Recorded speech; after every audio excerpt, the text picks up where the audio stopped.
Bonsoir à tous et bienvenue dans le journal. Voici les titres. Un immeuble R+3 s'est effondré aujourd'hui au quartier de la Riviera Palmeraie-Ferronnerie. Un cas de décès a été signalé par les secours présents sur place. Au Burkina Faso, les avocats sont rentrés en grève pour 4 jours. Ils protestent contre l'incarcération de Maître Guy Hervé Cam. La justice militaire accuse l'avocat de complot contre la sûreté de l'État et association de malfaiteurs. Il est détenu depuis 4 mois au secret. Voilà pour le sommaire. Nous allons vous présenter à présent un reportage très difficile. Alors, âme sensible, veuillez vous abstenir. Il nous montre un nouveau bébé né sans orifice anal avec les 2 sexes, donc hermaphrodite. Le quotidien de ce dernier né de la famille Brou n'est que douleur et pleurs. Ses parents, eux, sont totalement désempérés et appellent à l'aide. Le reportage de nous Sangaré.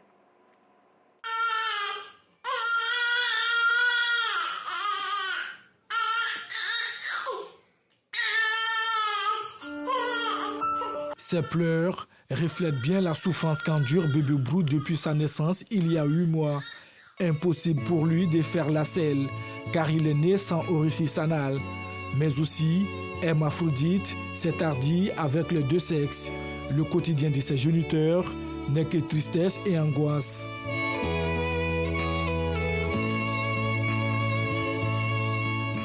L'enfant est né dans un village de Daoukro. 3 jours après, on a vu qu'un enfant, son ventre était ballonné, je voulais le périger. C'est par là j'ai vu que l'enfant n'a pas d'anus. Donc je me suis retournée à l'hôpital pour que la sage-femme puisse observer ce qu'il y a.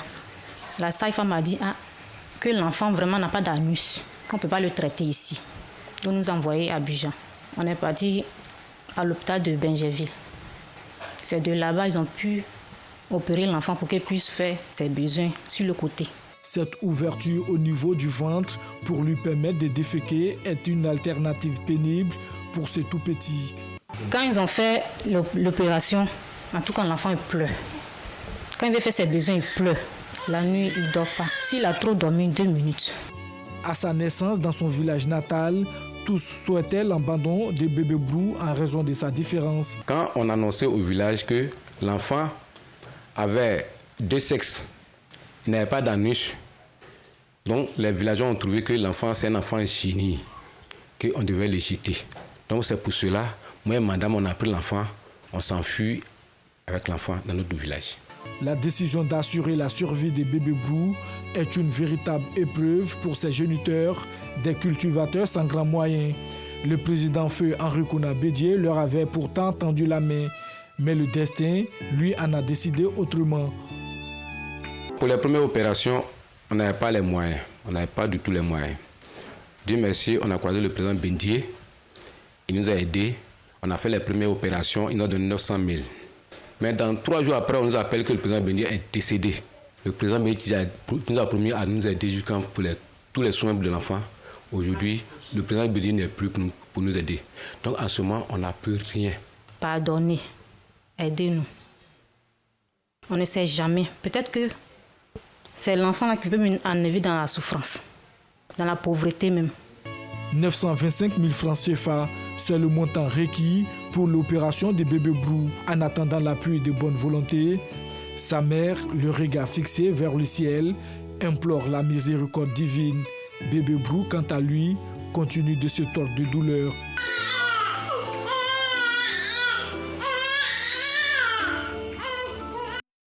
Nous vous le disions en titre, c'est un drame qui secoue le quartier de la Riviera Palmeraie-Ferronnerie. Un immeuble R+3 s'est affaissé dans ce quartier. Le premier niveau du bâtiment a été complètement englouti. 18 victimes en tout, dont un décès. Les secours continuent la recherche. Yacouba Koulibaly, Kader Bachil et Clément Boko nous le montreront dans nos prochaines éditions. Nous arrivons à présent à la rubrique de ce mardi.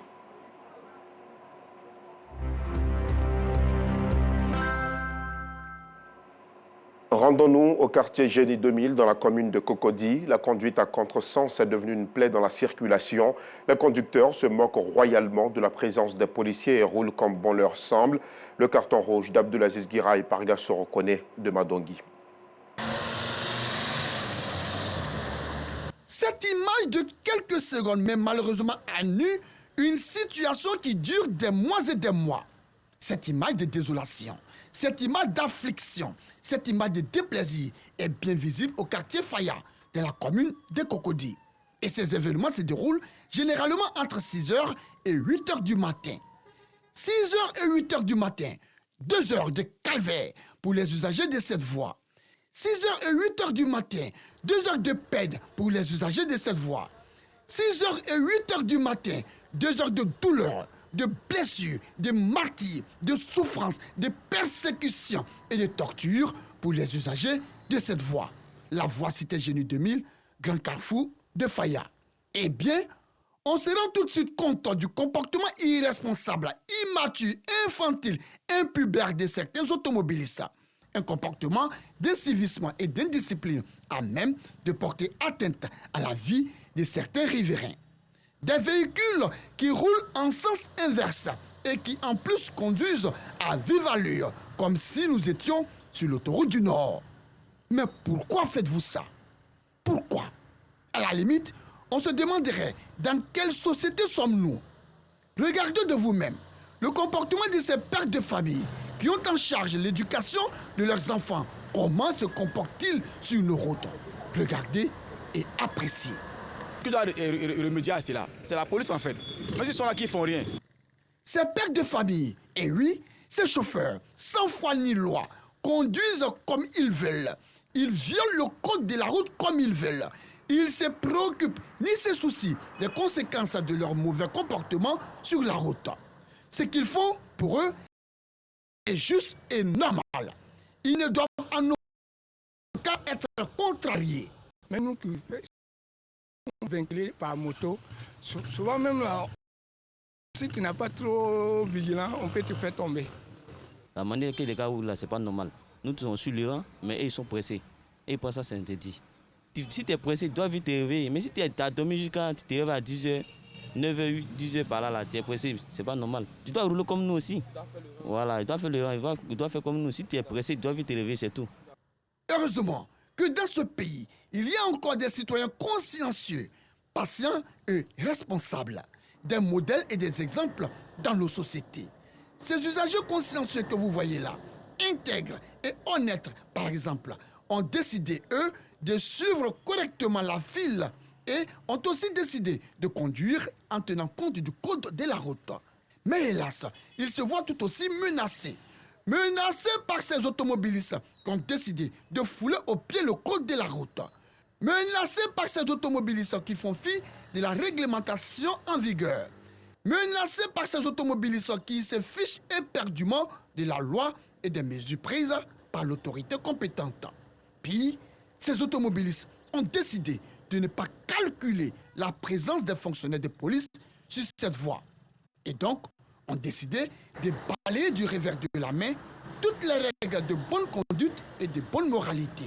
Des policiers désarmés, impuissants, inefficaces, faibles face à cette situation malsaine qui malencontreusement est devenue le quotidien de ces automobilistes.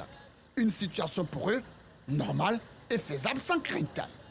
Des fonctionnaires de police dont la présence sur cette voie pourrait être qualifiée d'inutile.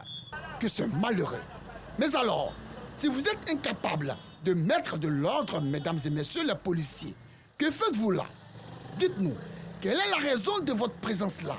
Ou alors, ces chauffeurs, ces conducteurs, ces automobilistes hors la loi ont-ils le feu vert de votre part pour se comporter ainsi? Si ce n'est pas le cas, pourquoi les laissez-vous imposer le désordre aux autres usagers qui, eux, ont décidé d'être corrects?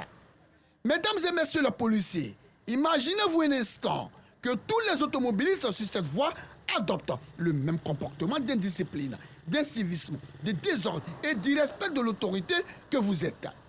Comment se présentera le tableau sur la voie Cité Génie 2000, Carrefour, Riviera Faya? À un moment donné, il faut rappeler à l'ordre tous ces automobilistes qui ont décidé de vous manquer de respect et de bafouer votre autorité. Réveillez-vous pendant qu'il est encore temps. Les transports publics, là, les BACA, ils sont impossibles. On vit vraiment un calvaire, surtout pour les particuliers, vraiment. très fiers de vous. Ça, c'est une bonne initiative. Celui qui a eu l'idée, c'est génial.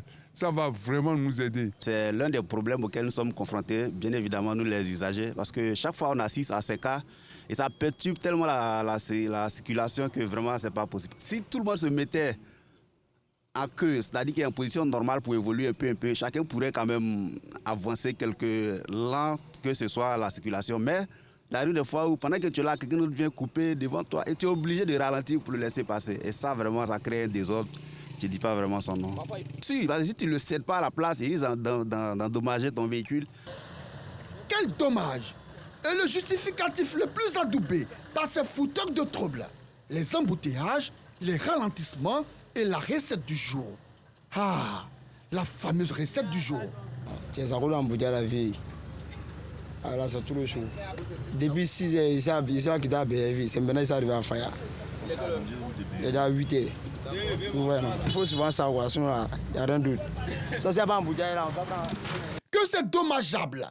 Ces propos qui indignent et affligent au plus haut point certains piétons qui ont pour habitude d'emprunter cette route et qui voient ainsi leur vie menacée contre quelques pièces de monnaie. Ici, c'est un réel problème. C'est vraiment un réel problème parce que non seulement la voie est très restreinte d'abord, et de deux, il y a un surnombre de population ici. Donc du coup, quand les gens prennent le sens inverse, il y a des risques d'accident à tout moment. Nos trottoirs même sont pris aussi pour cible par ces usagers-là. Donc vraiment, c'est pénible. C'est vraiment pénible pour nous. Très pénible même. Une voiture qui vient par sens inverse dans ton dos, si tu as fait une mauvaise manœuvre devant, forcément va te prendre. C'est très dangereux pour nous, la population. Il faut mettre l'accent sur la sensibilisation, leur dire que ce n'est pas normal. Eux-mêmes, leur vie en danger. Le piéton, sa vie en danger aussi. Donc franchement, ce n'est pas normal. C'est un manque de civisme en fait. Parce qu'un homme qui est conscient que sa famille est à la maison, c'est que sens inverse, c'est interdit. Si lui sort, que l'autre voiture vient aussi en plein, il y a collision. Donc est-ce qu'il va avoir l'argent encore? Il est en retard. Selon des usagers, les embouteillages de cette zone sont dus aux travaux de construction des 3 échangeurs de boulevard Germain Kofi-Gado, ex-boulevard Mitterrand. Alors, est-ce une raison pour troubler la circulation? Est-ce une raison pour ne pas respecter le code de la route? Est-ce une raison pour ne pas respecter les fonctionnaires de police? Est-ce une raison pour mettre en danger la vie des riverains, des piétons et des autres usagers? Est-ce une raison, mesdames et messieurs les automobilistes indisciplinés, rebelles, désobéissants? Est-ce une raison? En attendant que des mesures idoines soient prises et en attendant le réveil des policiers pour préserver la vie des usagers et des riverains de la cité Génie 2000, un gros, un énorme et un gigantesque carton rouge est attribué à tous ces automobilistes indisciplinés qui se disent pressés et qui perturbent considérablement la circulation sur cette voie.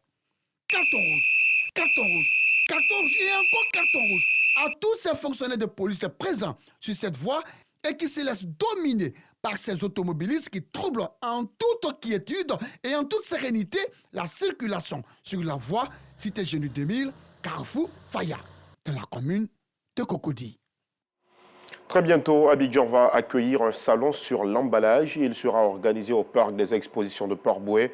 L'initiative de l'Association des professionnels de l'emballage de Côte d'Ivoire vise à mettre en place un cadre d'échange entre professionnels du secteur et réfléchir à la lutte contre le réchauffement climatique. Les détails avec Abdelaziz Guira et Assitan Diaral.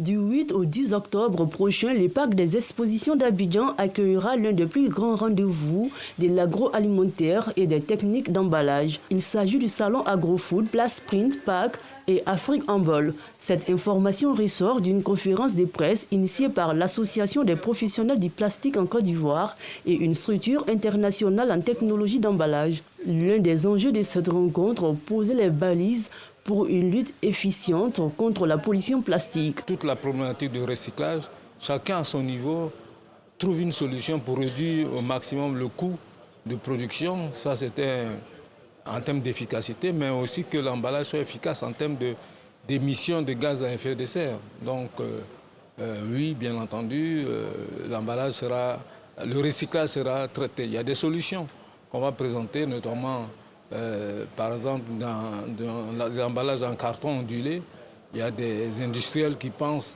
mettre en place un système qui permettrait de récupérer tous les emballages usagés, de les compacter et d'en faire des solutions de recyclage.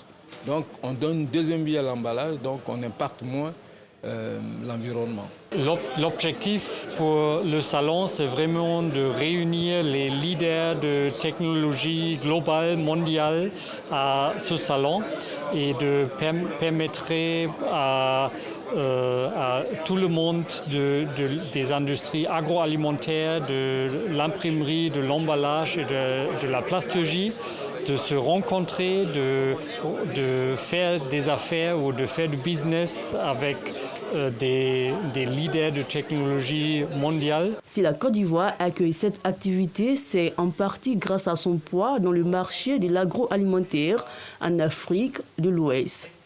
Rien qu'en 2022, les importations en technologie alimentaire et d'emballage dans le pays étaient estimées à plus de 60 000 millions de francs CFA, ce qui fait de la Côte d'Ivoire le deuxième investisseur dans les technologies de l'alimentation, de l'emballage et de la plasturgie.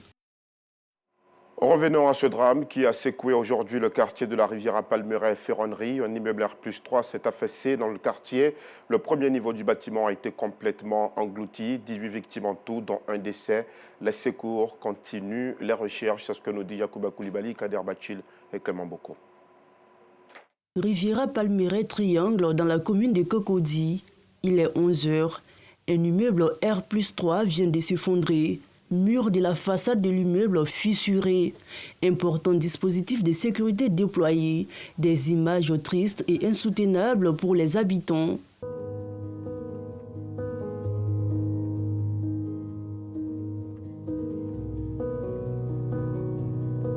C'est dans ce décor que certains voisins généreux ont réussi à sauver des victimes coincées sous les décombres. Je partais au travail, j'ai vu l'étage en train de s'effondrer.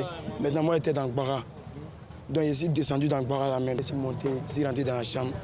Je suis monté en haut, il s'allait faire descendre la femme. Il a sauvé 2 femmes. Il y a un Libanais, lui, il a monté sur mon dos. Donc, je suis descendu avec lui aussi. Ah, ça fait beaucoup de manteaux. Non. On peut dire 5-6. Il y a un Libanais qui est venu m'appeler qu'il y a son frère qui est coincé en bas lui-même.